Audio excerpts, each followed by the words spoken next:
Time check 7:04. We've been at the hospital since 4 a.m. We haven't really slept because I felt my contractions from the evening onwards. And so we're here waiting for a room, waiting for Bella to arrive.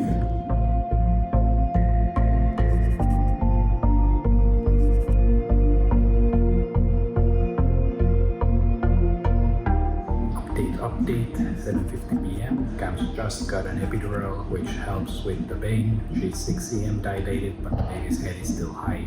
So we continue monitoring if she'll come down and what are the next steps. But at least it's peaceful now and she gets to rest a bit.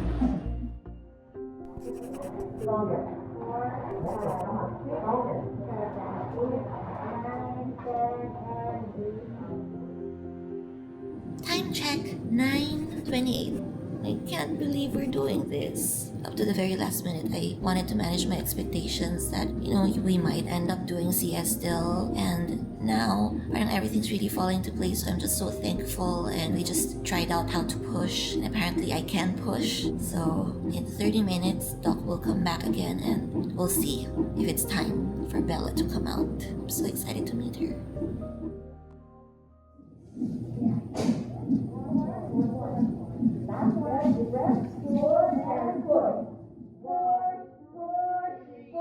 And the head is out. The head is out. All right.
It's Poopy's turn.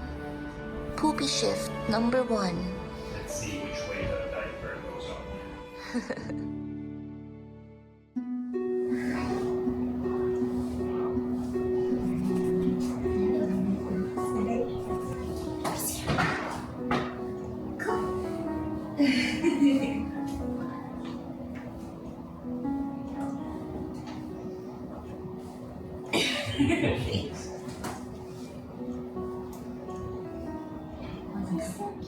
She's so cute.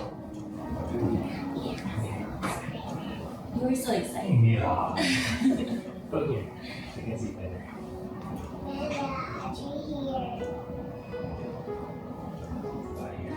You know what? Bella gave you a gift also. Yeah, Bella gave you a gift. It's somewhere here. Where is it? Where's Bella's gift? Is it this one? Books. How did Bella get it?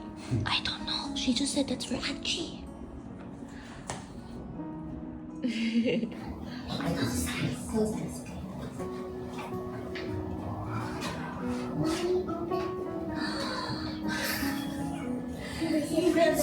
You know this, right? Yeah. I want to give it to Bella. You want to It's give it for to Bella? Bella. Okay.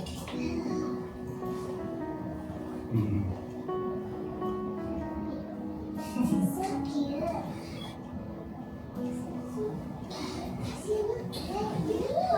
She does look like you.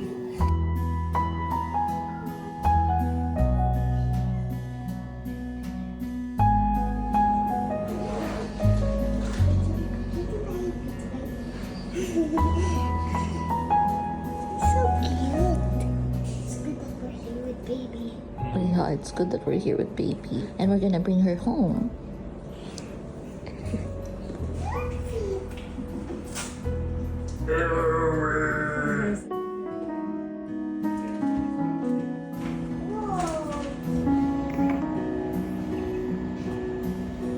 You're so cute.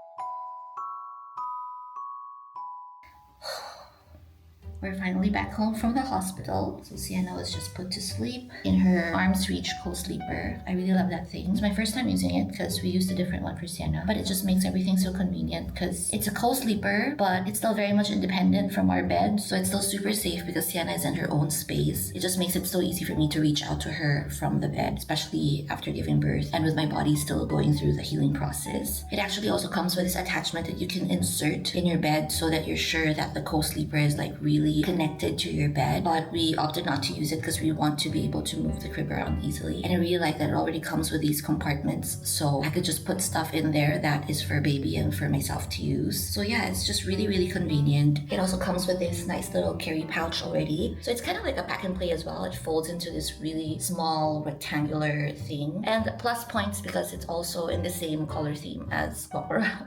And so now that I have some peace and quiet and a good hour or two of baby sleeping, I will do my maintenance, my grooming. I am actually about to do my first Get Light bath.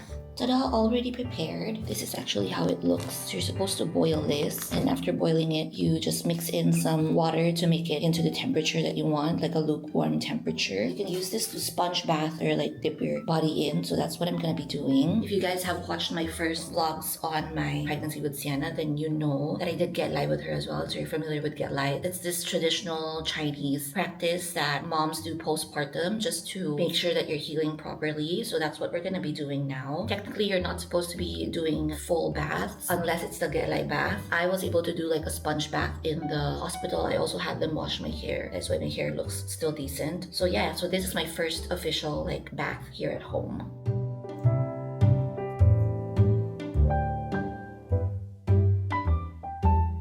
Skin, of course. Also what I've been using the entire time I was in the hospital. Paubos na siya. So perfect because now that my skincare is so simple, it fits my postpartum lifestyle so well. My hair still feels pretty okay. I don't know what they used in that. I was actually planning to wash my hair today as well with my no rinse shampoo and conditioner. And I don't know what they have in that. Like a shampoo and conditioner in one that they used for me. And I didn't even have blow dry or anything. It was just air dried. And my hair looks so smooth and beautiful. So I think we can skip it still. Skin as per usual.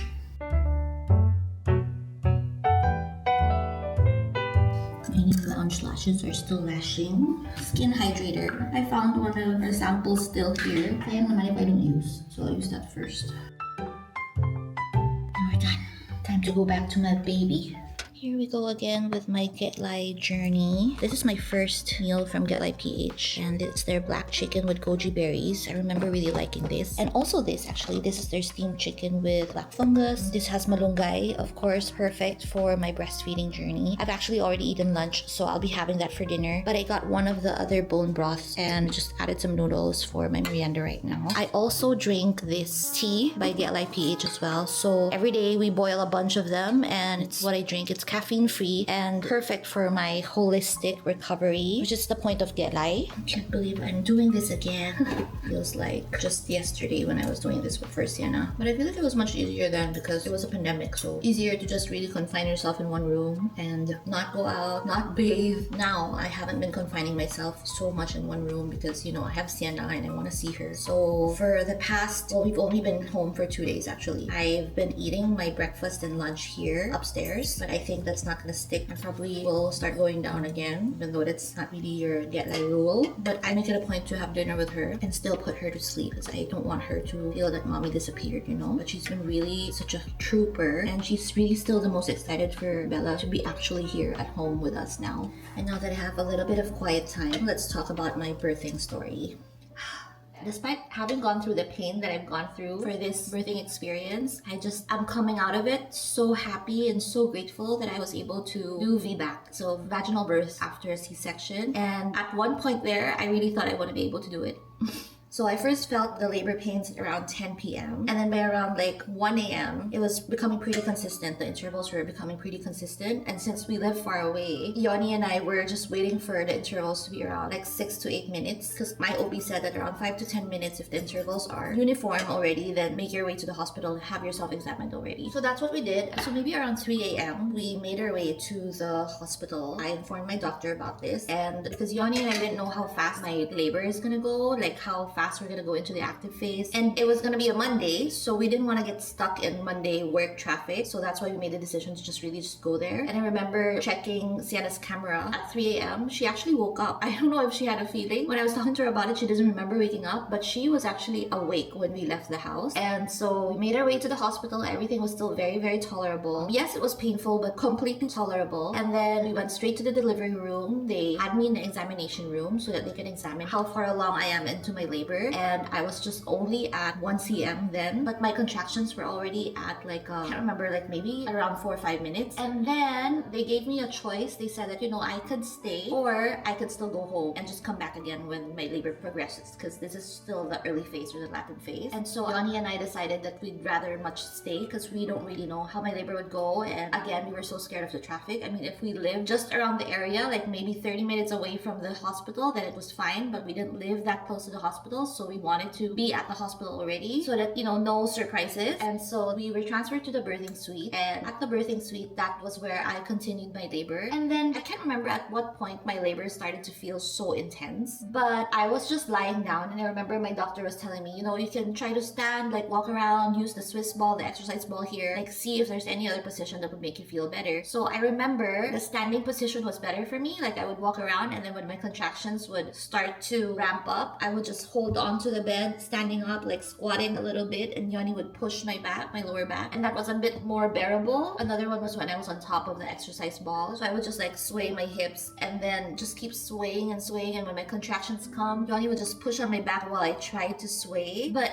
it was already so unbearably painful. I think around maybe like late morning or so. By noontime, I was already in so much pain. But then when they checked me, I was only 2 cm dilated. So I was like, oh my, I'm not even in the active phase yet. Like my labor is already so painful. It was already in the 2 to 3 minute intervals, my contractions. So it was already that fast. So then I was just imagining to myself, oh my gosh, I'm only at 2 cm. And I was told that, you know, you should get your epidural when you're already at your active phase, when you're already 5-6 cm dilated. Because at least this way, your labor will most probably progress. Because sometimes when you ask for an epidural and you're not yet in your active phase, it can slow your labor down or even stop your labor. And if that happens to me, because I've already had a C-section with Sienna, they can't induce me. Like normally, if your labor slows down or it stops, they can still induce labor on you and then you can still progress. But because I've already had a C-section for my first pregnancy, inducing labor is like not an option. So if it stops, it stops. It's an automatic C-section. And they also couldn't give me anything for the pain, like anything else, because I'm allergic to NSAIDs. So even when I had my C-section before with Sienna, even while recovering, I wasn't taking any pain relievers. Like the most I can take is a paracetamol. So there's nothing that the doctor could give me. And I remember by around 4 p.m., 5 p.m., doctor just came to check on me again. And she said, you're around 2-3 cm dilated. So she said, just hang on, just try to get some shut eye, try to rest as much as you can because it's going to be a long night for you. And so when she left, that's when I really absorbed it. And I was like, I'm already in so much pain. Every time the contraction comes, I have to like hold on to the bed no matter what position anymore. Yoni was already saying like he thinks I would have destroyed the railings on the bed already, because every time it would come, I would like shake the railing. It was just like so painful. You can't talk to me while the contractions were happening. And I don't want to toot my own horn, but every single person I've met always says that my pain tolerance is super duper high. So for me to actually say that it's already this painful is just, imagine from the time I got admitted to the hospital, I've always had like the high contractions. It was always at 100, always at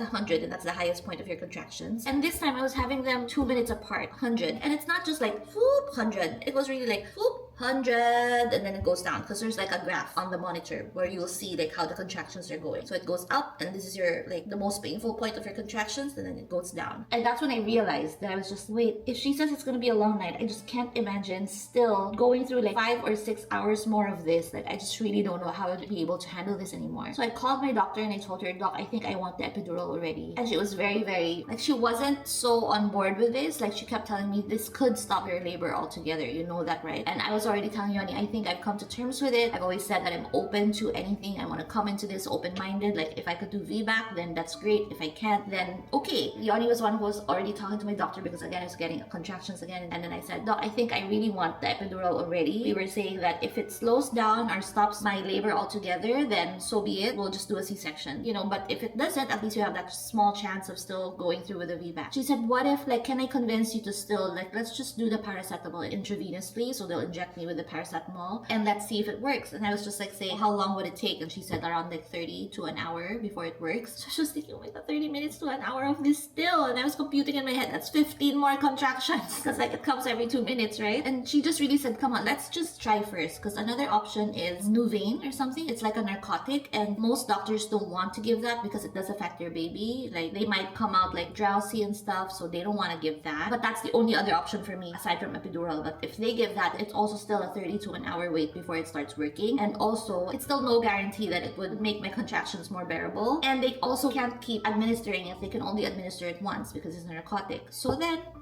okay, sorry, let's do a breastfeeding break. So yeah, so I was just like saying, so doc came to administer the paracetamol at around like 5:30 p.m. and she came back to check on me and then she said, how is it? And I said, doc, it's nothing, it feels the same. And then while that was happening, she saw how much in pain I was and she was just like, okay. Like I really felt like she just felt so bad for me. So she said, okay, let's do the epidural. Let's call the anesthesiologist. And so anesthesiologist came and I didn't know that it takes that long to do the epidural, like around 15-20 minutes. So while they were doing the epidural also, I was still getting contractions and it was just like, it's so hard because you have to keep still while they're trying to insert the epidural through your spine, right? So you have to keep still, you can't move. So while the contractions were there, it's just really like a mind over body type of thing where you really have to just keep concentrating so you don't move. And once the epidural was in, the pain became so bearable. After that, I could feel just a little bit of my contractions. Like I knew it was still happening, but then so much more bearable. And just everything became so easy peasy after that. Because with Sienna, my water broke first and that's why they had to induce me. But I don't remember feeling labor pains that intensely because I was still okay. Like I didn't get any epidural during my induced labor. So this was my first time to really like see the wonders of epidural, the wonders that it can do when you're actually already in labor. So this was where the miracle happened because we were so scared that it would, slow down my labor or stop my labor altogether. But actually, before they administered the paracetamol on me, they checked me and I was only dilated at 3 cm at most. But my cervix already thinned by around 70%. So that was great. Right after they put the epidural on me, as in right after the anesthesiologist was finished with me, my doctor examined me again and I was miraculously at 5 to 6 cm already. So doc was saying that,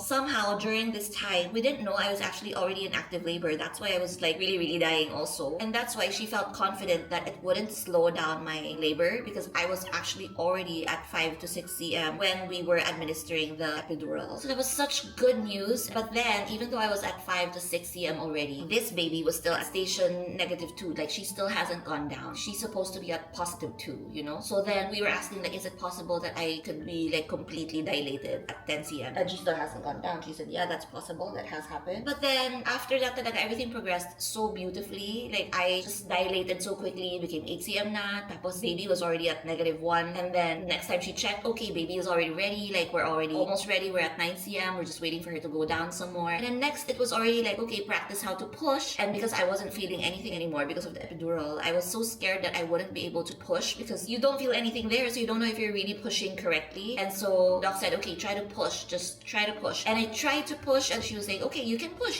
you know how to push. So that was like really good news because I was so nervous at first that I wouldn't be able to do it. And so I just kept pushing and pushing and pushing, and then next thing I know, baby is out in the world.